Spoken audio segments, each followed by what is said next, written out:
Today we have a very special guest, Priyanka Gupta.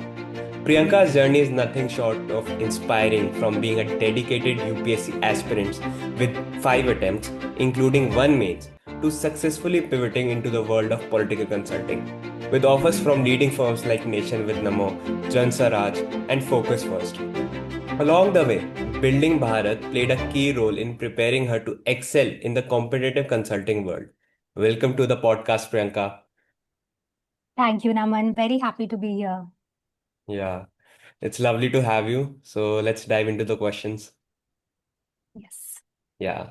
So Priyanka, could you start by telling us what drew you towards the UPSC journey and how those years really shaped you personally and professionally? What actually drew me towards UPSC journey was my wish to contribute in the grassroots level. So ever since I was in school days, this is what I wanted to do. Coming from the society that we live in, there's only one path that you get to know. That is UPSC. So naturally, this happened with me.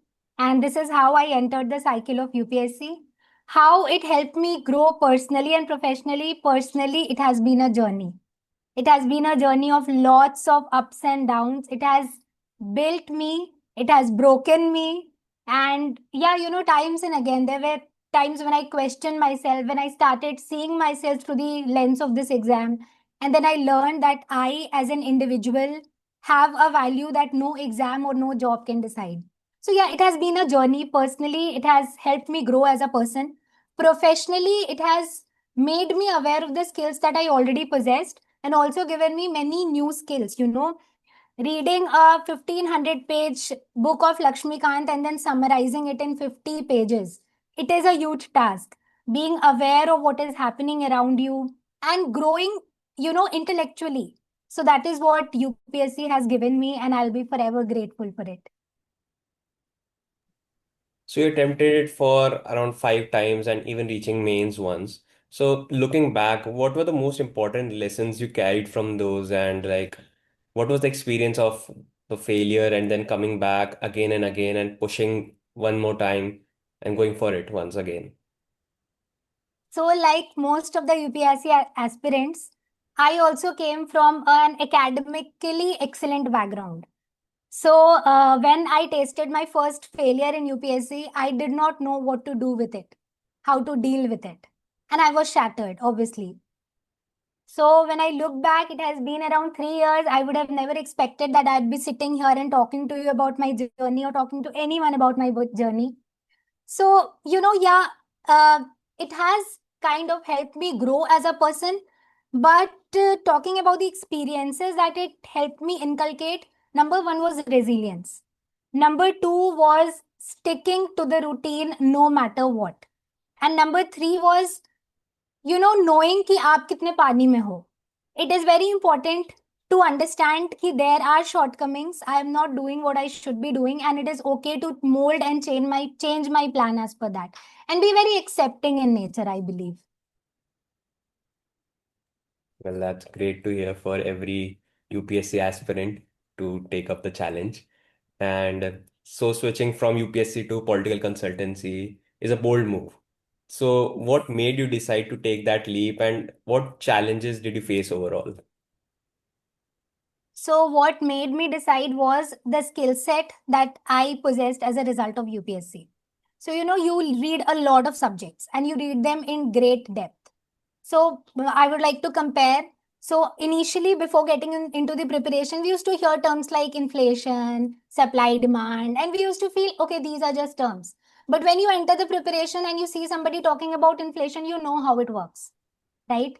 So, kind of the skill set that I possess now is a result of the 5 rigorous years of preparation. Now, coming back to the second part of your question, I did face a lot of challenge getting into the political consulting stream, but thankfully I had some really good guidance and that sort of helped me get into it. So any specific skills that UPSC helped you to get an edge over from the crowd that is aspiring to get into political consultancy? I guess the domain knowledge. So what happens is in UPSC you read polity, not the politics side of things, but your polity becomes very strong. And I have always been inclined to polity. This is again one of the reasons why I chose to get into this stream, because pers- my personality very well resonates with the skills that the field demands. So certain specific skills are: number one, the understanding of the politics of the polity of the country in great detail. Then comes the politics of the country, which builds on the polity. And of course, there are a number of other things. You get a 360-degree view of what is happening around you. So that kind of sets you apart from other people who sit for the interviews. Well, that's really great. And you also have interned in Building Bharat. So, can you tell us your journey over here and who was your mentor and how was your internship experience and how it helped you in your growth, how it shaped you? Yeah. So frankly, I did not know a lot about this stream of political consulting. But then I joined as an intern in Building Bharat. And that is when I got to know what is it actually. And my mentor was Dipankar sir. And no matter what I say right now, no words can express how grateful I am. He has been with me throughout the phase. Dipankar sir saw my resume the very first time, and he told me there's a lot in your resume. And after giving your 4 to 5 years in an exam where the confidence has already reached to a very low point. So I have missed all the prelims apart from the one that I cleared by a margin of 2 to 3 marks. It has always been that. I missed mains again by a margin of 9 marks. So my confidence was at a very low phase. But when I joined Building Bharat and the first interaction that I had with sir, he told me that there's a lot in your resume, but you need to be confident about it. And be it when it comes to the interview part or just the resume shortlisting part, Building Bharat stood with me. It gave me opportunities that made me kind of surprise myself that, oh, I was able to do this as well, like writing newsletters. So I was in charge of authoring newsletters that goes in the LinkedIn page, and I did not know that I would ever be able to do that, but I did. I have even hosted webinars in Building Bharat, and I'm very grateful to Building Bharat because it helped me in multitude of ways, but the most important was boosting my confidence back, getting that spark back. So, what part of mentorship process made the most difference for you in cracking the interviews with top firms or like Nation with Namo, Jan Swaraj, and Focus First? So, as I told you, I was a beginner in this field. So, the first part I would say is getting to know where are the vacancies and the openings available. What are the firms in this domain? So, again, I was helped by Building Bharat, and then getting to know the processes involved in it. So, whenever my resume used to get shortlisted, I used to have an interaction with sir, and he used to tell me, see, we can presume that the next rounds will be on these grounds. So, prepare accordingly. There were times when he sent me relevant YouTube links so that I could prepare. And there was always this basis that you can do it. You will crack it. We know it. You can do it. So yeah, I guess apart from the domain knowledge that I got from him, I also got to know where are the openings available, how should I apply, how should my resume look like, how should I prepare for the next rounds of interview, which other firm should I target. And then when there was a conflict between two firms, I again contacted him and he told me, see, these are the pros and cons here and there. So now it is your decision. So I guess, Building Bharat has always been that guiding light in each of the processes. Yeah, Dipankar sir is surely one of those who just keeps pushing you no matter what, no matter what Yes. the situation is. So can you just specify like from resume and cover letter to case studies and interview prep, what were the transition processes you went through and how Building Bharat really shaped it from every step? Yeah. So first of all, talking about the resume part. So my resume was not very good when I had applied at Building Bharat. And sir made it very clear to me. See, there are a lot of things, but they are not structured the way they should be. And there were, I guess, 2 cycles of resume building process. And then I was happy with my resume. I put a lot of work into it. And finally, he said that it is looking good. Start applying. That is when I started applying. Cover letter part also, I was guided by him. And then comes the guesstimate section. So as I told you, he sent me number of relevant YouTube links that I followed to prepare myself for guesstimate, especially for Nation with Namo, because their interviews kind of revolve around guesstimates and case interviews. So yeah, across the process, and then when we come to the interview part, so there were certain questions which sir kind of had guessed beforehand, based on my background. These could be asked. So, and he used to contact me after every interview. So, how was it? What are you expecting? So, throughout each and every cycle, I think Building Bharat has been with me in a way that you do it and then we'll approve. And if it is not okay, we'll give you suggestions and then we'll approve. But you will have to do it first. But we are standing here right beside you. Yeah, and cracking Nation with Jan Swaraj and Focus First, obviously, like it is like a dream consulting firm offers that any political consulting aspirant wants. So, how did you like stand out from the pool of talented candidates or applicants applying to these firms? What made you stand out? What was the spike in the CV or in the interview that you had? Anything different from the major chunk? So honestly, yes, there might have been something different in the CV, but I think what majorly made a difference was the difference in mindset. So I was at a position where I had started applying every day to around 5 to 6 firms, and I was rejected every week. There were around 5 to 7 rejection mails in my inbox every week, but I was still applying because I had started not caring about the rejection. I used to wait for that one interview call. So, I have seen candidates not applying because they think that their CV is not ready, their resume is not ready, their LinkedIn profile is not ready yet. But you always have to choose progress, over perfection. It will never be perfect. So, I think number one, I started applying. I just made a promise to myself that I have to show up. Even if I'm not very happy or I do not find my CV perfect right now, it's okay. I have to apply. So I started showing up, number one. Number two, I owned my journey. So because I prepared for UPSC, there was a career gap in my resume. But I started owning it. Yes, this was a decision that I took. I gave my heart and soul to this exam. I gave everything that I possibly could. It did not happen. It's okay. So I accepted that. And that made a difference in the interview. When you portray yourself as a person who has, kind of not been defeated in the process, but learned in the process. The interviewer sees that. So, what you portray is what the person in front of you will see. So, I guess this is what I did. And yes, now coming to the CV part. So, I used to quantify what I had achieved. And I used to be very clear. I used to be very thorough with my CV. There was no point in my CV that I could not defend or which I had not actually achieved or done. So whatever was here was there. There was nothing extra. So I owned it. I knew what my CV is about and I could justify each and every line that was there. Then coming to the next subsequent rounds of interviews. So, there are questions where they ask you for your suggestions, where they give you case studies, etc., especially in the political consulting domain. So, what I would suggest people to do is give suggestions which are innovative as well as practical.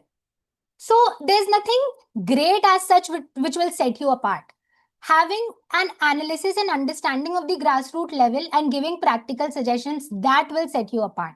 Knowing who you are as an individual and what you bring to the table, that will set you apart. So I believe there's nothing a very special CV or resume. We are all the same, we try our best to do our best in whatever we pursue. What sets you apart is owning who you are as an individual. So I guess that worked for me. And how are these three firms different in the selection process? Did you find it different? Like any firm is very typical about something and they want some strong opinions or something very specific in the CV. So actually, right now, I have cracked 7 offers. So all these 7 were very different in their approaches. Talking about some of them. So yeah, see, Nation with Namo was very particular. So they had around the first round was introductory, and then they had 3 rounds, and they focused mainly on the case study part and guesstimates part. And you should be very thorough with your resume. Very, very thorough. You should know what you're talking about. And then coming to Jansuraj, so it was mostly an interview based, like telephonic interview sort of rounds. but they again need you to have a very in-depth knowledge of the politics of Bihar.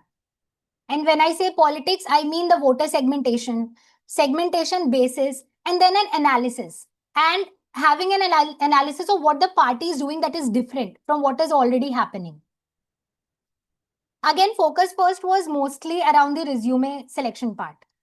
Coming to certain areas which I've cracked in the policy space, so they need you to be aware of what is going on in the parliament, your views on it, the general performance of parliament over the last 5 years. How are we doing when it comes to question hour, 0 hour, etc. So I believe every firm is very different in its approach, and every preparation should also be aligned to that particular firm. And for the aspirants who might be at the crossroads after UPSC or any other competitive exams, what would be your advice on exploring alternative career paths and something to go different, like choose something different rather than, just sticking to or just like going for only behind one competitive exam?